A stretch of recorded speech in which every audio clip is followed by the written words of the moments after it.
Assalamualaikum warahmatullahi wabarakatuh. Jumpa lagi dengan saya Kang Wawan dari RT Lu Fish Farm Channel. Pada kesempatan video kali ini saya ingin sharing dan mengabarkan bahwa ikan EBJD yang saya miliki kebetulan bertelur lagi. Nah ini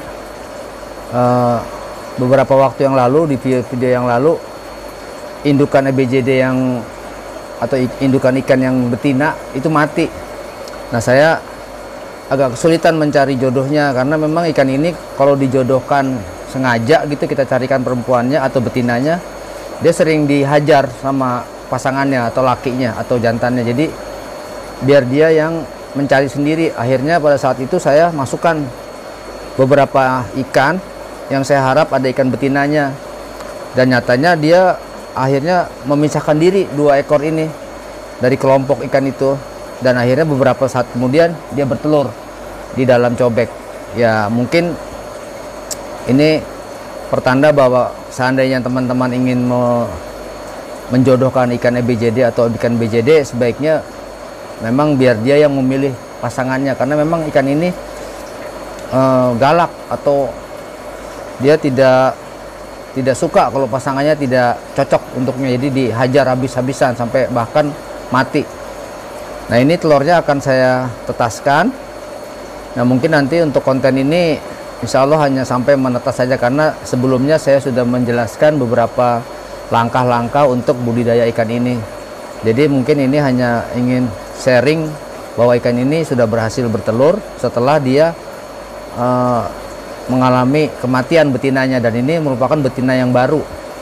Dan memang ini kalau saya lihat ikan ini pada saat birahi atau memijah memang dia hitam warnanya. Saya juga agak kesulitan menentukan ini BJD atau EBJD, karena yang sepertinya yang jantannya itu EBJD, yang betinanya kayaknya BJD. Jadi mudah-mudahan anaknya banyaknya nanti ikan EBJD sehingga harganya akan lebih mahal dari ikan BJD. Baik, ini akan saya ambil ininya cobeknya, karena dia di bawah ya.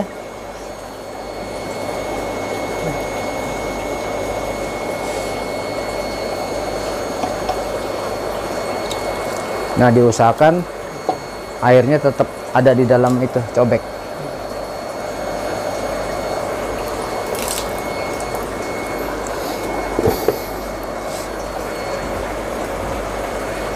Sebenarnya ikan ini memang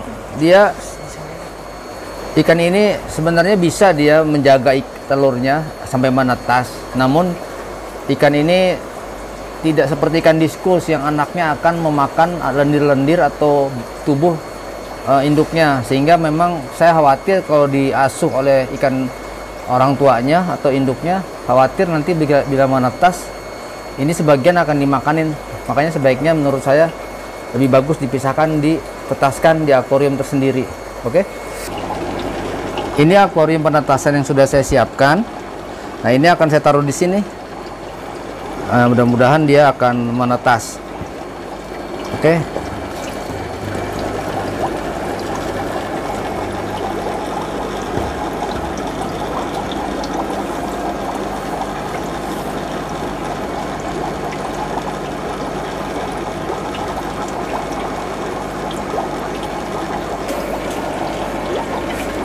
Baik teman-teman, ini sudah saya taruh di akuarium penetasan. Mudah-mudahan telurnya itu menetas, dan nampaknya sepertinya dia banyak yang dibuahi. Itu hanya beberapa butir yang saya lihat warnanya putih, sepertinya dia tidak dibuahi. Dia kena jamur gitu loh, artinya dia tidak dibuahi kemudian kena jamur. Nah itu saya kasih aerasi, bisa terlihat nggak artinya apa namanya. Nah batu aerasi itu tepat di atasnya, dan saya berharap itu akan menggerakkan air sehingga dia akan kayak oksigen, dan otomatis nanti kemungkinan besar telur itu menetas besar sekali. Artinya karena dia bergerak terus airnya, seolah-olah kalau dijaga induknya sering mengimpas-impasi pakai siripnya. Nah itu sebenarnya untuk memperkaya oksigen di sekitar telur. Nah saya sekarang menggunakan bantuan aerasi atau aerator selangnya itu saya gantung tepat di atas cobek ini atau tempat sarangnya ini, sehingga pergolakan air yang kayak oksigen akan membantu penetasan telurnya. Oke. Nah, untuk mencegah timbulnya jamur, saya memberikan ini apa? Methylene blue. Methylene blue yang konsentrasinya ini 2 ppm. Mungkin dengan volume air 15 liter ini saya menggunakan cukup 2 sendok aja yang konsentrasinya ini 2 ppm.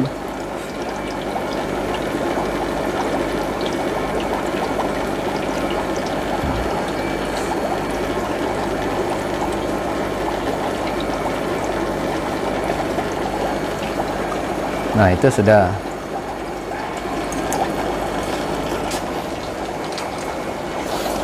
Oke, itu sudah tampak biru, sudah larut MB-nya. Mudah-mudahan nanti dia menetas. Baik, mungkin 4 atau 5 hari lagi akan saya update sampai dia menetas.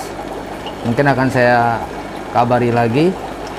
Dan mudah-mudahan setelah menetas ya akan saya closing konten ini, artinya video ini, karena memang sebelumnya saya sudah memberikan sedikit gambaran untuk budidaya ikan EBJD ini.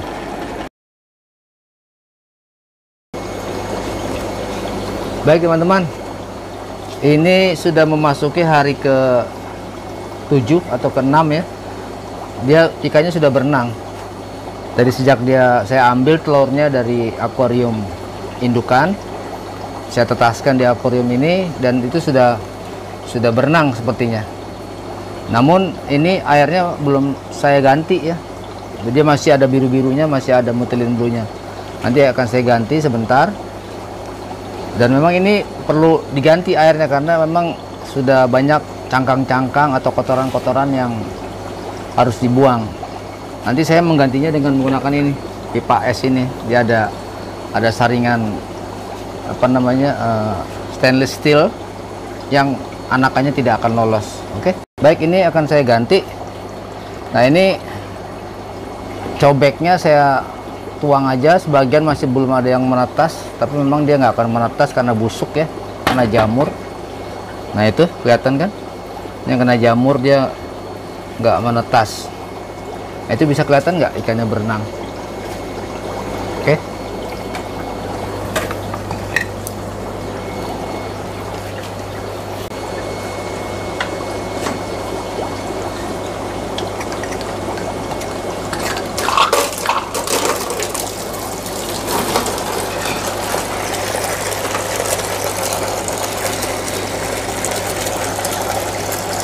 Nah, ini air yang saya gunakan buat ngegantinya.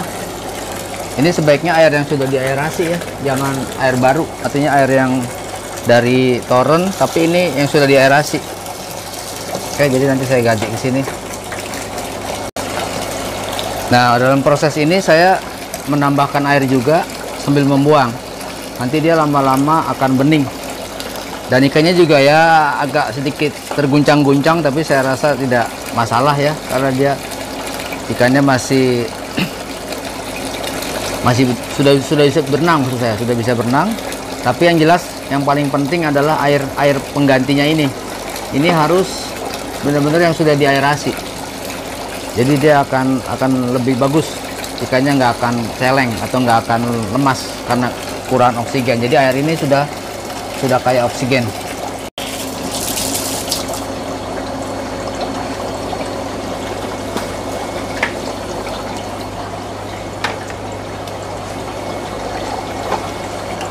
Oke.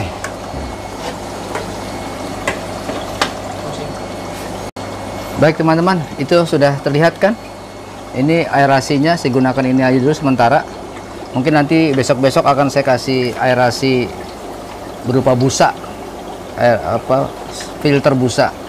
Nah, ini terlihat ikannya sudah bisa berenang. Namun ini belum perlu untuk diberi makan. Ya, ini belum perlu diberi makan karena dia masih ada mengandung kuning telur di perutnya. Dia masih punya cadangan makanan. Mungkin 2-3 hari baru kita berikan Artemia, dan ini nggak usah perlu diberikan infusoria maksudnya. Jadi mudah untuk membesarkan anak ini, dan ini sudah ada di video sebelumnya. Saya pernah membesarkan anakan ikan EBJD ini. Uh, Baik, mungkin itu yang bisa saya sampaikan. Intinya bahwa kalau kita ingin menjodohkan kembali ikan EBJD, sebaiknya ikan itu biar dia memilih pasangan sendiri yang cocok dengan dia. Karena apabila kita paksakan, kita jodohkan, kemungkinan besar pasangannya akan dihajar atau diuber-uber atau dihajar lah, diuber-uber. Jadi nanti akan mengakibatkan pasangannya akan mati. Nah, apabila dia sudah jodoh, nah baru kita biarkan dan dia kita pisahkan, nanti akan bertelur. Nah, seperti yang kemarin udah saya pisahkan telurnya. Dan mudah-mudahan ini akan menghasilkan ikan EBJD yang cukup banyak. Dan cara penyortirannya juga sudah pernah saya sharing di video sebelumnya. Baik teman-teman, mungkin itu yang bisa saya sampaikan untuk video kali ini tentang ikan EBJD saya bertelur kembali dengan pasangan yang berbeda. Dan pasangannya itu memang dia memilih sendiri. Jadi saya taruh di satu tank atau akuarium dengan banyak ikan. Nah, nanti dia akan milih sendiri mana yang cocok buat dia. Baik, itu aja yang bisa saya sampaikan dan bisa saya sharing. Terima kasih telah menonton video saya, dan bagi teman-teman yang belum subscribe, silahkan subscribe. Dan apabila menyukai video saya, silahkan like-nya, dan juga kalau perlu boleh di-sharing. Sekali lagi saya ucapkan terima kasih telah menonton video saya, dan bagi teman-teman yang telah subscribe, terima kasih. Wassalamualaikum warahmatullahi wabarakatuh.